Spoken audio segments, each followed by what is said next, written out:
So imagine this.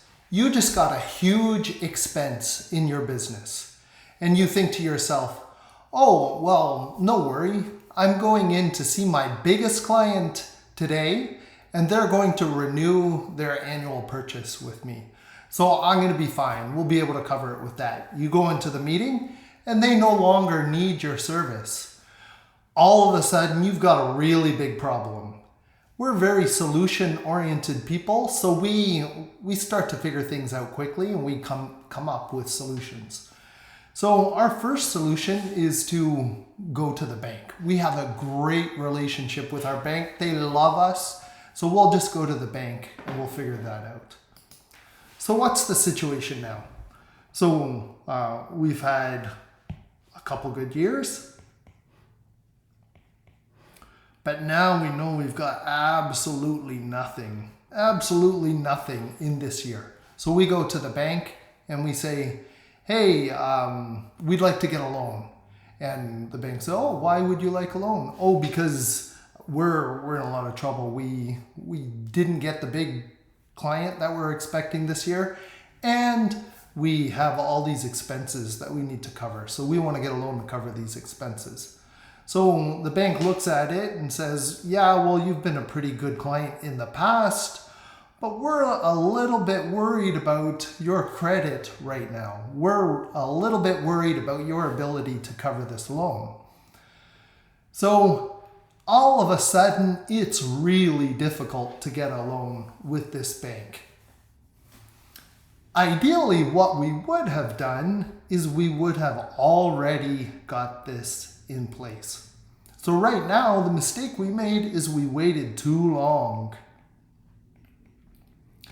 Ideally, we would have already gone to the bank and we would have got all of these things in place for ourselves.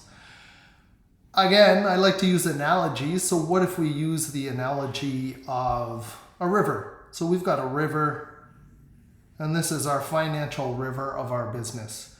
So every day we come down to the river with our bucket of water and we can get lots of water.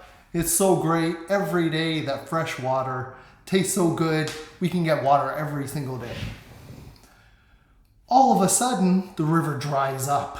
So now we've got no water coming in. We come down with our bucket and there's no water. All of a sudden, we've got no water.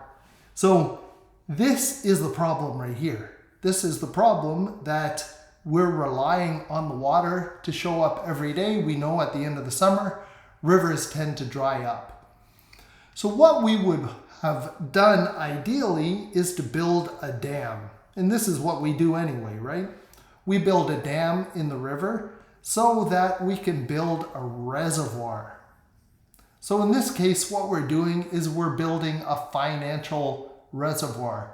And not any kind of financial reservoir, because we're talking about the bank and access to credit. We're talking about a credit reservoir.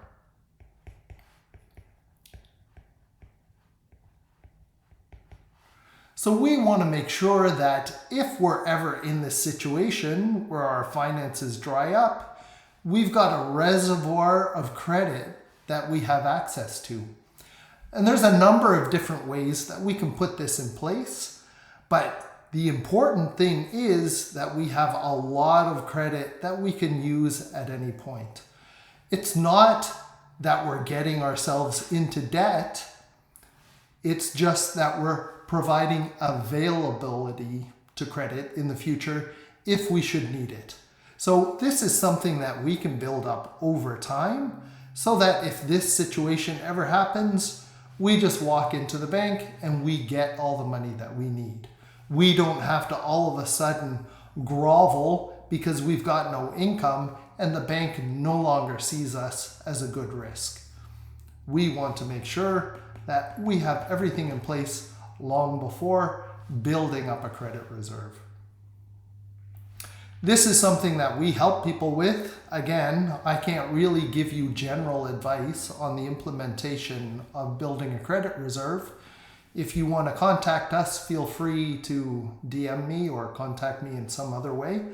We'll be talking about a lot of other concepts that are important to business owners over the next 6 weeks. Thanks, guys.